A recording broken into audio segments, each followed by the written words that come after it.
സഹോദരങ്ങളെ, നമ്മുടെ ജീവിതത്തിൽ ഏറ്റവും വിലപ്പെട്ടതാണ് നമ്മുടെ സമയങ്ങൾ. ഒരു വിശ്വാസിയുടെ ജീവിതം അള്ളാഹു അവന് ഈ ഭൂമിയിൽ നിശ്ചയിച്ചു വച്ചിട്ടുള്ള ഓരോ സമയങ്ങളും അത് ദിവസങ്ങളും ആഴ്ചകളും മാസങ്ങളും വർഷങ്ങളുമായി കൊഴിഞ്ഞു തീർന്നുകൊണ്ടേയിരിക്കുകയാണ്. ഒരു വിശ്വാസി അവൻ്റെ കഴിഞ്ഞകാല ജീവിതത്തെ ഓർക്കുമ്പോൾ തനിക്കെന്താണ് ചെയ്തു വെക്കാൻ സാധിച്ചത് എന്ന ചിന്തയും നഷ്ടബോധവുമൊക്കെയാണ് അവൻ്റെ മനസ്സിൽ സദാ നിലനിൽക്കേണ്ടത്. നന്മകൾ ചെയ്തെങ്കിൽ സന്തോഷിക്കുവാനും, അതല്ല തിന്മകളിലൂടെയാണ് കടന്നു വന്നതെങ്കിൽ തിരുത്തുവാനുമുള്ള ആത്മവിചാരണയുടെ പ്രത്യേകമായ ഒരു താൽപ്പര്യം വിശ്വാസത്തിൻ്റെ ഭാഗമാണ്. അതുകൊണ്ട് തന്നെ നമ്മെ സംബന്ധിച്ചിടത്തോളം ജീവിതത്തിൽ നിന്ന് കഴിഞ്ഞു പോകുന്ന ഓരോ ദിവസങ്ങളും നമ്മുടെ ആയുസ്സാണ് പോയിക്കൊണ്ടിരിക്കുന്നത്. നമ്മുടെ ആയുസ് പല ദിവസങ്ങൾ കൂടി ചേർന്നതാണെന്ന് പറഞ്ഞല്ലോ. ഓരോ ദിവസവും കഴിയും തോറും മരണത്തോടാണ് നമ്മൾ അടുത്തുകൊണ്ടിരിക്കുന്നത്. സന്തോഷിക്കുവാനല്ല നമുക്ക് പലപ്പോഴും വകയുള്ളത്. ഓരോ മാസവും വർഷവും കടന്നു പോകുമ്പോൾ വിശ്വാസിയുടെ മനസ്സിൽ ഞെട്ടലാണ് ഉണ്ടാകുന്നത്. തൻ്റെ ഖബറിലേക്കുള്ള ദൂരം കുറഞ്ഞുകൊണ്ടേയിരിക്കുകയാണ്. എന്തുണ്ട് ഖബറിലേക്ക് ഞാൻ പോകുമ്പോൾ എനിക്ക് കൂട്ടിനായി സൽക്കർമ്മങ്ങളിൽ നിന്ന് ഞാൻ എന്താണ് ചെയ്തു വെച്ചിട്ടുള്ളത്? പരലോക കോടതിയിലെത്തുമ്പോൾ പ്രവർത്തിച്ചതല്ലാത്ത ഒന്നും കാണാനാവില്ല. എവിടെ നോക്കിയാലും അതേ ഉള്ളൂ. നബി സല്ലല്ലാഹു അലൈഹി വസല്ലം പറഞ്ഞു, മാ മിൻകും മിൻ അഹദിൻ, നിങ്ങളിൽ ഒരാളും തന്നെ ഇല്ലാ സയുകല്ലിമുഹുല്ലാഹ്, അല്ലാഹു നാളെ മഹ്ശറിൽ അവനോട് നേരിട്ട് സംസാരിക്കാതിരിക്കില്ല. ലൈസ ബൈനഹു വബൈനഹു തുർജുമാൻ, അവന്റെയും റബ്ബിന്റെയും ഇടയ്ക്ക് ഒരു പരിഭാഷകനൊന്നും ഉണ്ടാവില്ല. നേർക്ക് നേരെയാണ് വിചാരണ. ആ ഘട്ടത്തിൽ മനുഷ്യൻ ഫയൻദുറു അയ്മന മിൻഹു, തന്റെ വലതുവശത്തേക്ക് നോക്കുമ്പോൾ ഫലാ യറാ ഇല്ലാ മാ ഖദ്ദമ മിൻ അമലിഹി, എന്താണോ തന്റെ ആയുഷ്കാലത്ത് താൻ ചെയ്തത് അതേ അവന്റെ വലതുഭാഗത്ത് നോക്കിയാൽ അവന് കാണാനുള്ളൂ.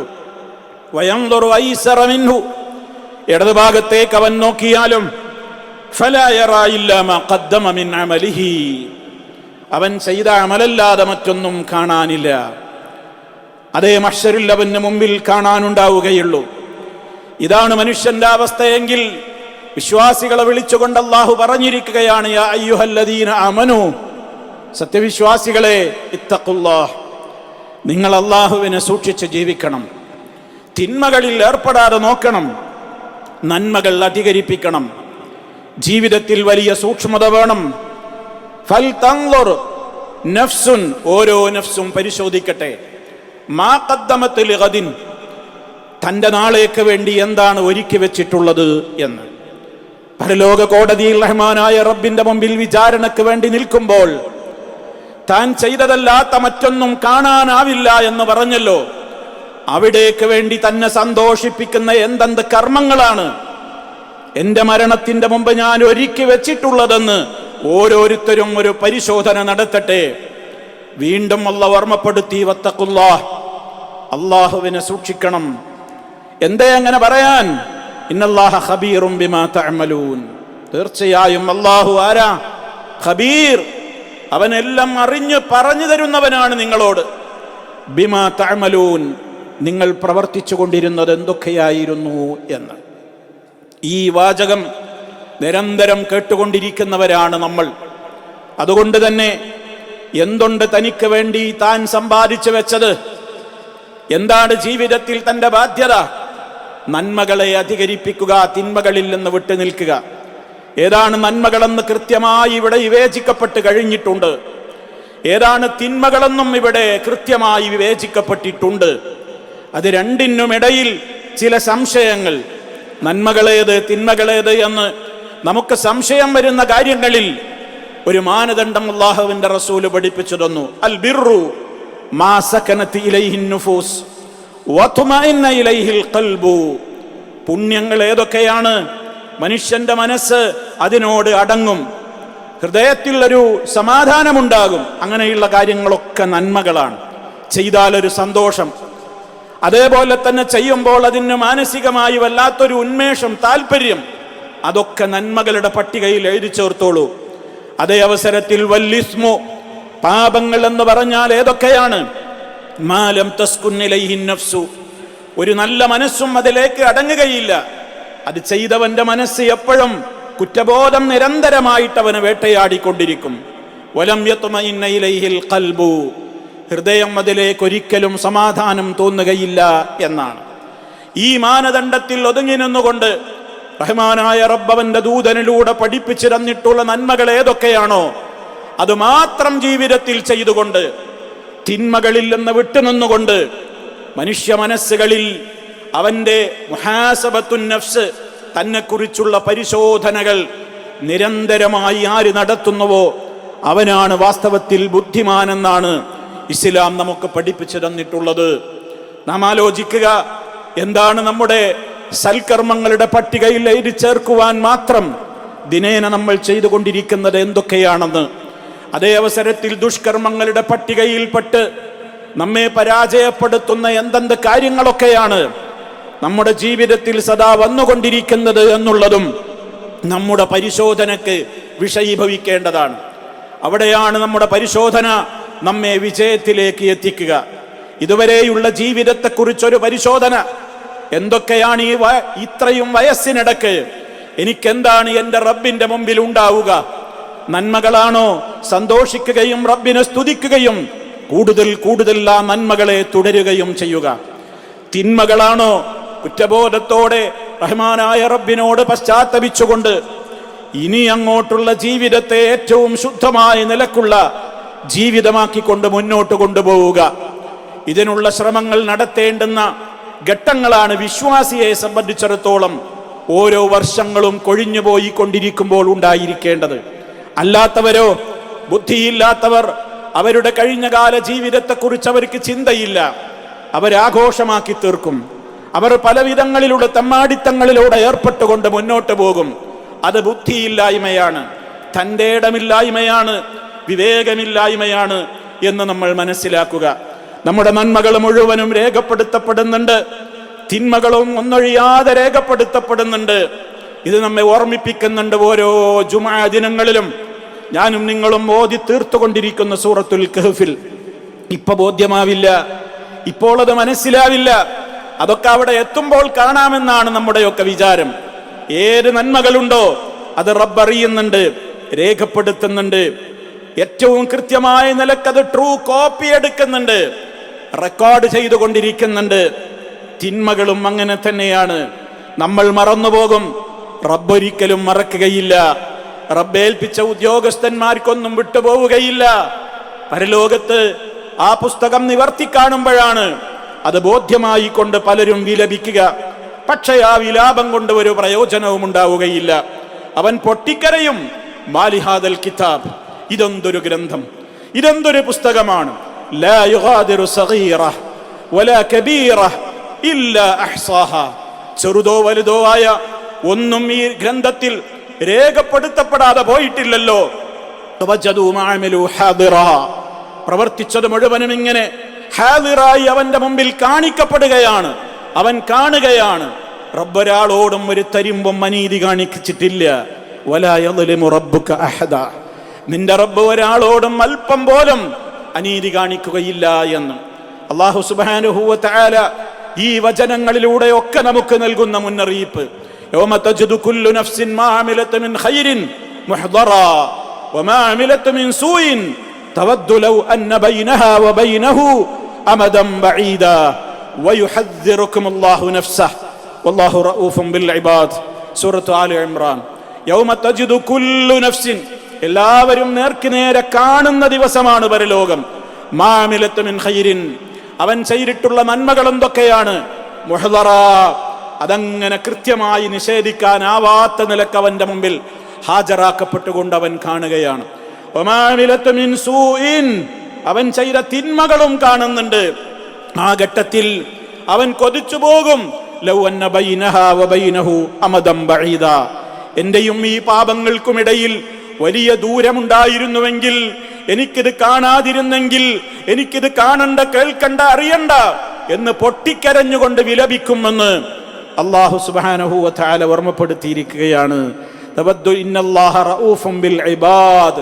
അല്ലാഹു ആ വചനം അവസാനിപ്പിക്കുന്നത് എങ്ങനെയാണെന്നറിയോ? വയുഹദ്ദിറുകുമുല്ലാഹു നഫ്സഹ. അല്ലാഹു അവനെ കുറിച്ച് നിങ്ങളോട് ഇതാ അതികഠിനമായ നിലക്ക്, ശക്തമായ നിലക്ക് വാണിംഗ് നൽകിക്കൊണ്ട് പേടിപ്പിക്കുക തന്നെയാണ്. അല്ലാഹു നിങ്ങളെ പേടിപ്പിക്കുക തന്നെയാണ്. ഇന്നല്ലാഹ റഊഫും ബിൽ ഇബാദ്. അല്ലാഹു അവന്റെ അടിമകളോട് വാത്സല്യമുള്ളവനാണ്. അതിനാ അല്ലാഹു ഇത് പറഞ്ഞു തരുന്നത് എന്നർത്ഥം. നിങ്ങൾ ചെയ്ത നന്മകൾ അവിടെ കാണും, തിന്മകൾ നിങ്ങൾ കാണും എന്ന് പറഞ്ഞിട്ട് അല്ലാഹു പറയുന്നത്, അല്ലാഹു നിങ്ങളോട് ഇതാ അവനെ കുറിച്ച് പറഞ്ഞു പേടിപ്പിക്കുകയാണ്. ഇവിടുന്ന് തന്നെ അത് പേടിപ്പിക്കുന്നത് നിങ്ങൾ നന്മകൾ ചെയ്യാനും തിന്മകളിൽ നിന്ന് വിട്ടു നിൽക്കുവാന് മാണും. അതുകൊണ്ടാണ് അല്ലാഹു സുബ്ഹാനഹു വ തആല റഊഫും ബിൽ ഇബാദ്, അവന്റെ അടിമകളോട് അവൻ ഏറെ വാത്സല്യമുള്ളവനാണ്. ഇത്രക്കും വരാൻ പോകുന്ന കാര്യങ്ങളെ സംബന്ധിച്ച് മുൻകൂട്ടി നമ്മെ അറിയിച്ചിട്ടും അതൊന്നും വകവെക്കാതെ തിന്മകളിലൂടെ തന്നെ, തെമ്മാടിത്തങ്ങളിലൂടെ, വിനോദങ്ങളിലൂടെ, ആ നിലക്കുള്ള തോന്നിവാസങ്ങളിലൂടെ തന്നെ കണ്ണിനെയും കാതിനെയും കൽബിനെയും അവയവങ്ങളെയും ചലിപ്പിച്ചുകൊണ്ടാണ് മരിക്കാൻ തീരുമാനമെങ്കിൽ ആരെയാണ് കുറ്റപ്പെടുത്തേണ്ടത്? കാരുണ്യവാനും വാത്സല്യവാനുമായ അല്ലാഹുവിനെയല്ല, സ്വന്തത്തെയാണ് കുറ്റപ്പെടുത്തേണ്ടത്. അതുകൊണ്ടാണ് സ്വയം വിചാരണ നടത്തുക പരലോക വിചാരണക്ക് മുമ്പ് എന്ന് ഓർമ്മപ്പെടുത്തുന്നത്. അല്ലാഹു സുബ്ഹാനഹു വ തആല ആത്മവിചാരണ ദിനവും നടത്തിക്കൊണ്ടിരിക്കുന്ന സജ്ജനങ്ങളിൽ നമ്മെ ഓരോരുത്തരെയും ഉൾപ്പെടുത്തി അനുഗ്രഹിക്കുമാറാകട്ടെ. അഖൂലു ഖൗലി ഹാദാ വഅസ്തഗ്ഫിറുല്ലാഹ ലീ വലക്കും ഫസ്തഗ്ഫിറൂഹു ഇന്നഹു ഹുവൽ ഗഫൂറുർ റഹീം. അൽഹംദുലില്ലാഹി വഹ്ദഹു വസ്സലാത്തു വസ്സലാമു അലാ മൻ ലാ നബിയ്യ ബഅദഹു വഅലാ ആലിഹി വസഹ്ബിഹി വമൻ തബിഅ ഹദിയഹു.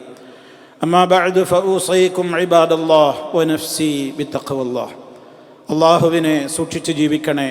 ഒരിക്കൽ കൂടി എന്നെയും നിങ്ങളെ ഓരോരുത്തരെയും ഗൗരവപൂർവം ഉണർത്തുകയാണ്. അല്ലാഹു നമ്മെ ഏവരെയും മുത്തഖീങ്ങളിൽ ഉൾപ്പെടുത്തുമാറാകട്ടെ. സഹോദരങ്ങളെ, മരണാനന്തരം നമ്മുടെ കർമ്മങ്ങളെക്കുറിച്ചുള്ള കൃത്യമായ വിചാരണ നടക്കപ്പെടുന്നതിൻ്റെ മുമ്പ് സ്വയം ഒരു വിചാരണ, റബ്ബിനോടുള്ള ഇടപാടുകളിൽ താൻ എന്തൊക്കെ ചെയ്തു, സൃഷ്ടികളോടുള്ള ഇടപാടുകളിൽ ഞാൻ എന്തൊക്കെ ചെയ്തു. പരലോക കോടതിയിലേക്ക് ഒന്നും നീക്കിവെക്കരുത് എന്നാണ്. ആളുകളോടുള്ള സംസാരത്തിലും പെരുമാറ്റത്തിലും ഇടപെടലുകളിലും ഏതെങ്കിലും നിലക്ക് വല്ല കമ്മിയും വന്നുപോയിട്ടുണ്ടെങ്കിൽ, ആർക്കെങ്കിലും ജനങ്ങളോട് മൻ കാനത്ത് ലഹു മദ്ലമത്തുൻ ലി അഖീഹി, തൻ്റെ സഹോദരനോട് ഏതെങ്കിലും വിധത്തിൽ ദുൽമ കാണിച്ച കടബാധ്യത ബാക്കിയുണ്ടെങ്കിൽ, അഭിമാനത്തെ ക്ഷതപ്പെടുത്തിയതാവാം, സാമ്പത്തികമായ ഏതെങ്കിലും വിധത്തിലുള്ള നഷ്ടങ്ങൾ വരുത്തിവെച്ചതാവാം, ഏത് വിധത്തിലുമാകാം, ആരോടെങ്കിലും പൊരുത്തപ്പെടിക്കാനുണ്ടോ എങ്കിൽ ഫല്യതഹല്ലൽഹു മിൻഹു, ദുനിയാവിൽ വെച്ച് തന്നെ അത് പെട്ടെന്ന് അതിൽ നിന്ന് ഒഴിവായിക്കൊള്ളണം. ആഖിറത്തിൽ പകരം കൊടുക്കുക നിങ്ങളുടെ അമലുകളായിരിക്കും. തനിക്ക് തന്നെ തികയാതെ നെട്ടോട്ടമോടുന്ന മഹ്ശറിൽ മറ്റുള്ളവർക്ക് കൊടുക്കാൻ വേണ്ടി തന്റെ സൽക്കർമ്മങ്ങൾ വീതിക്കപ്പെടുമ്പോ സഹിക്കാനാകുമോ നമുക്ക്? അതുകൊണ്ട് ഇവിടെ വെച്ച് കണക്കുകളും ബാധ്യതകളും തീർത്തുകൊണ്ട്, പൊരുത്തപ്പെടിക്കേണ്ടവരെ പൊരുത്തപ്പെടിച്ചുകൊണ്ടും ധനം തിരിച്ചു കൊടുത്തുകൊണ്ട്, ആ നിലക്ക് തന്റെ കുറ്റത്തിൽ നിന്ന് ഒഴിവാകേണ്ടവർ ആ നിലക്ക് ചെയ്തുകൊണ്ടും, മറ്റേത് വിധത്തിലാണ് മറ്റേതെങ്കിലും കടമകളെ കുറിച്ച് താൻ ഒഴിവാകേണ്ടതെങ്കിൽ അതിൽ നിന്ന് മുക്തി നേടിക്കൊണ്ടുമാണ് മരിച്ചു പോകേണ്ടത്.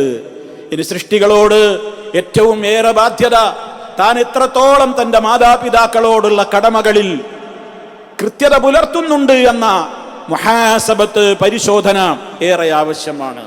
ദമ്പതികൾക്കിടയിൽ അവർ ഭാര്യയോട്, ഭർത്താക്കളോടുള്ള കടമകൾ എത്രത്തോളം നിലനിർത്തുന്നു എന്നുള്ളത് പരിശോധിക്കപ്പെടേണ്ടതാണ്. രക്ഷിതാക്കളും മനസ്സിലാക്കണം, സന്താനങ്ങളോടുള്ള കടമകൾ അവർക്ക് ഹൃദ്യമായ നിലക്ക്, അവരെ യഥാർത്ഥമായ നിലയിലേക്കുള്ള തർബിയത്ത് നൽകുന്നതിൽ തനിക്കെത്രത്തോളം വീഴ്ച വന്നിട്ടുണ്ട്, അതിൽ താൻ എത്രത്തോളം ശ്രദ്ധയുള്ളവനാണ് എന്ന പരിശോധനയുണ്ടാകണം. അധ്യാപക വൃത്തിയിൽ ഏർപ്പെട്ടിരിക്കുന്നവർ വിദ്യാർത്ഥികളോടുള്ള കടമകളിൽ, വിദ്യാർത്ഥികൾ തന്റെ അധ്യാപക ഗുരുക്കൻ സമൂഹത്തോടുള്ള കടമകളിൽ എവിടെയെല്ലാം വീഴ്ചകൾ വന്നു, പരിഹരിക്കേണ്ടത് എവിടെ എന്നെല്ലാം നമുക്ക് പരിശോധിക്കേണ്ടുന്ന ഘട്ടങ്ങളാണ് നമ്മുടെ ജീവിതത്തിന്റെ ഓരോ ദിവസങ്ങളും എന്ന് നാം മനസ്സിലാക്കുക. ആ വിധത്തിലുള്ള ഒരു പരിശോധനയ്ക്ക് വേണ്ടി തയ്യാറാകുവാനാണ് വർഷങ്ങൾ കടന്നു പോകുമ്പോൾ ബുദ്ധിമാന്മാർ ചിന്തിക്കേണ്ടത്. ബുദ്ധിയില്ലാത്തവർ മറ്റു ചിന്തയില്ലായ്മകളിലേക്ക് പലതിലും ഏർപ്പെടുമ്പോൾ വിശ്വാസികൾ ഇത് മാത്രം ചെയ്തുകൊണ്ട് പരലോകത്ത് വിജയം നേടും. ആ വിഭാഗത്തിൽ അള്ളാഹു നമ്മെ ഏവരെയും ഉൾപ്പെടുത്തി അനുഗ്രഹിക്കുമാറാകട്ടെ.